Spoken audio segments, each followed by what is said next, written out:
The Edmonton Oilers are starting to look unbeatable as head coach Kris Knoblauch has formulated the lineup into something that could terrorize not just the Los Angeles Kings in Game 6 of the first round, but also the rest of the NHL if they keep up with this play. Lots of exciting times here in Oil Country as we get set for Game 6. All that more on Oilers Digest today. I'm Matt. Thanks for joining us here on the channel today. And if you haven't subscribed already, if you're new to the channel, if you want to keep up on anything and everything to do with the Edmonton Oilers, Oilers Digest is the place to be. We are oh so close to 3,000 subscribers. Hopefully we can get to that before the end of the Stanley Cup playoffs. But without further ado, folks, not just, Game 6 of the first round, but also some exciting news off the ice regarding the Edmonton Oilers and a potential award-winning player with heart and soul. Not only was Leon Draisaitl nominated for the Hart Trophy, but he was also snubbed by his peers when it comes to the Ted Lindsay Award, as voted on by their fellow players. Former recipients Nikita Kucherov and Nathan MacKinnon joined Cale Makar as the finalists for the Ted Lindsay Award. And Leon Draisaitl, I mean, how did the peers not see his dominance this season? Sure, he missed a bunch of games, but the guy scored 52 goals this season. But luckily, I mean, the Professional Hockey Writers Association saw otherwise. There's Oilers forward Leon Draisaitl has been selected as a finalist for the Hart Memorial Trophy. Like I mentioned, 52 goals in 71 games. 7 more than William Nylander, who played an entire season. But I mean, give it up for Leon Draisaitl. It's been, an up and down season for the Edmonton Oilers, but not for Leon Draisaitl there with a plus 32, with the Oilers having a, I do believe, plus 23 goal differential there. So, dominant player in the eyes of the Professional Hockey Writers Association, but not in the eyes of the peers. So hopefully Leon Draisaitl can sort of, make his peers, sort of regret their decision there by not deciding to nominate him. But not just Leon Draisaitl off the ice, but also on the ice too. He is looking to close this series out against the Los Angeles Kings with Operation Regicide there for the 4th year in a row in the minds of the Edmonton Oilers. Oilers Kings Thursday, May 1st at Rogers Place there, 9 o'clock Central, 8 o'clock Mountain there, in front of a nationally televised audience. The Oilers looking to close out this series once and for all, and hopefully never have to see the Kings in the playoffs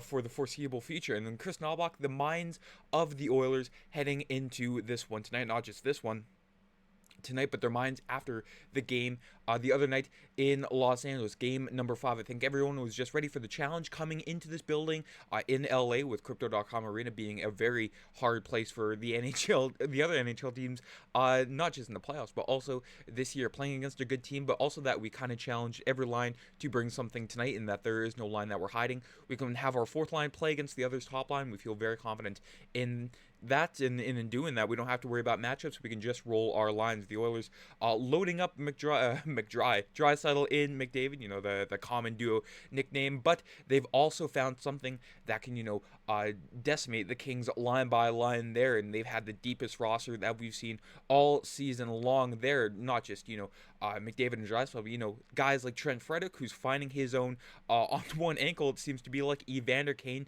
making his presence known in the playoff atmosphere, not just in Edmonton and also in LA there. And Zach Hyman, sure, he's had a little bit of a quiet series, but he's been laying the boom these past couple games there. He says hockey's funny.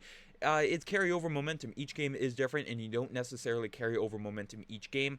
But when you're feeling good, when you have consistency and start to find chemistry with your line mates, I think you start to be able to play and roll lines over, and everybody feels like they're contributing. And when you feel like you're contributing, when you have all 4 lines rolling, you create a juggernaut that, looks like it can be a buzzsaw and take out anybody in their path. Now, there's no one team in the Western Conference right now, barring the Edmonton Oilers for the past 3 games, that look as dominant as that team. And I think they could very well represent the Western Conference in the Stanley Cup Final yet again. Just needs to be that consistency and have every line and every defensive pair rolling on all cylinders. Not just that, but phenomenal net minding by Calvin Picker there. It's not a one-man operation. It's not a two-man operation with McDavid and Draisaitl. It's an everybody operation, and the Oilers are buying into what Kris Knoblauch is selling in that locker room. Just taking a look at the Thursday morning skate here from Tony Bouchard. The Oilers did have a full morning skate this morning, and the same lines from what ended Game 5 there in Los Angeles with Draisaitl, McDavid, and Corey Perry there. The Worm, the 39-year-old Worm, still doing his magic in the Stanley Cup playoffs, and Evander Kane, Ryan Nugent-Hopkins, and Zach Hyman, a very gritty and skillful line there. Very excited to see what that could bring for the Oilers tonight to hopefully close this one out. And then Trent Frederick, Adam Henrique, and Connor Brown. Rico and Connor Brown having that playoff chemistry that we've seen not just this year, but also last year as well. And then lastly here, Podkolzin and Arvidsson normally on the second line, but tonight they're on the fourth line with Matisse Janmark. But that line was very dominant in Game 5 against the LA Kings. We all saw them contribute, each of them contribute on that Janmark game-winning goal there, with the extras being Jeff Skinner, Kasperi Kapanen, Max Jones, and Derek Ryan on the back end there.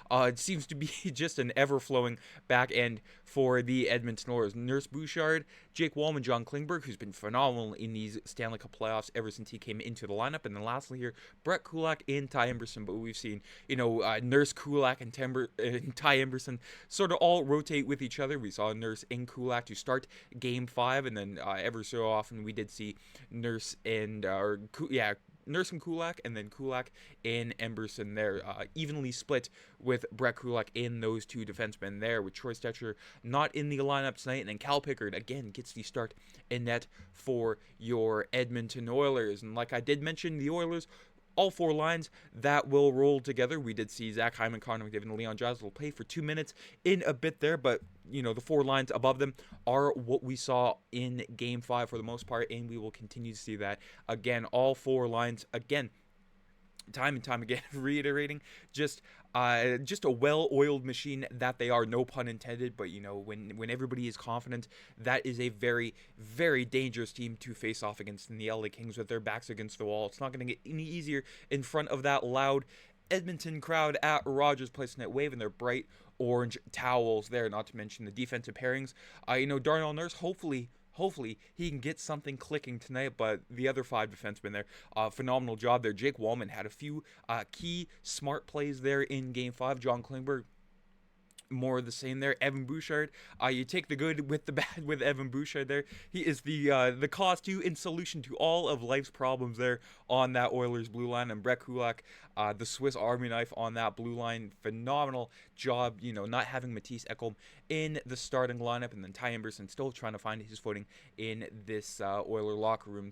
But still, he's very young, and still lots to see from the young defenseman there. And if the Oilers just replicate this exact chart there from Game 5, they should have Game 6 in the book wrapped up. But knock on wood, folks, it ain't over till it's over. But the Oilers, if they do play start to finish like they did in Game 5, Game 6 will not be any close tonight. I don't see Darcy Kemper pulling off a miracle or a near miracle 2 games in a row there. And the Oilers, ever since Games 1 and 2, where they were dominated on the stat chart by the LA Kings. Sure, Game 1, that comeback there, but the LA Kings in Game 2 dominated the Oilers. But the Oilers from Games 3 to 5 have turned it around with a plus 92 shot attempts, plus 44 scoring chances, plus 41 cycle chances, plus 36 slot shots. They had, I do believe, 17 inner slot shots in Game 5 there, which were the most in the McDavid playoff era by a landslide, and then a plus 6 goal differential in those 3 games there. So the Oilers just need to keep up the pace there, and Kris Knoblauch has, again, just reiterated the fact that, when this team has their mindset on anything, they can achieve it, and that they will hopefully do again tonight against the LA Kings. Just taking a look at the LA Kings lines here, they've just been all over the place these past couple games, running 11-6, or 11-7, I should say. Running 9 forwards and 4 defensemen there. That really cost them in Sunday night's game when it went into overtime. But Andrei Kuzmenko, Anze Kopitar, and Adrian Kempe, Kevin Fiala, Quentin Byfield, and Alex Ferrier, and then Warren Fogle, Philip Deneau, Trevor Moore, and then the non-existent fourth line, which we don't really see too often, with Jeff Malott, Sammy Helenius, and Alex Turcotte on the back end. Mikey Anderson in Drew Doughty, Vladislav Gavrikov, and Jordan Spence, and Joel Edmondson in Brant Clark there, but they've only really utilized Mikey Anderson, Drew Doughty, Gavrikov, and Joel Edmondson there. I know they did have Jacob Rovrar in the lineup there, but I do believe the last few games he's played like less than maybe 4 minutes there. But Kris Knoblauch, the fourth win is always the toughest to get, which I could have ended the quote right then in there, but just taking a peek inside of his mind to sort of how the Oilers are feeling in this series, and just the way Kris Knoblauch has bounced back and outcoached Jim Hiller severely in this series there. We feel excited for the opportunity to do it at home in front of our fans, but we know how well LA has played us, especially through this series. They had our number through the regular season, so for us to sit back and not play our best, we're going to be in trouble. We need an effort like we had last night, and for most of the series to give us our best opportunity to win. Now, we know how scary LA can be. We saw it during the regular season. We saw it during the first 2 games of the playoffs. To an extent, we saw it during Game 3 when the Kings, were 30 seconds away from winning that one. But the Oilers, they have a pretty good record in clinching games there. When they have an opportunity to clinch in Game 5 or 6 there, they've done it multiple times against the Dallas Stars during the McDry era, against the LA Kings in 5 and 6, and even Game 7 too. But the Oilers, they've only lost 2 clinching games in the entire McDavid and Draisaitl era, so that bodes well for their luck tonight. But that is it for today's video. Let me know your thoughts down in the comments.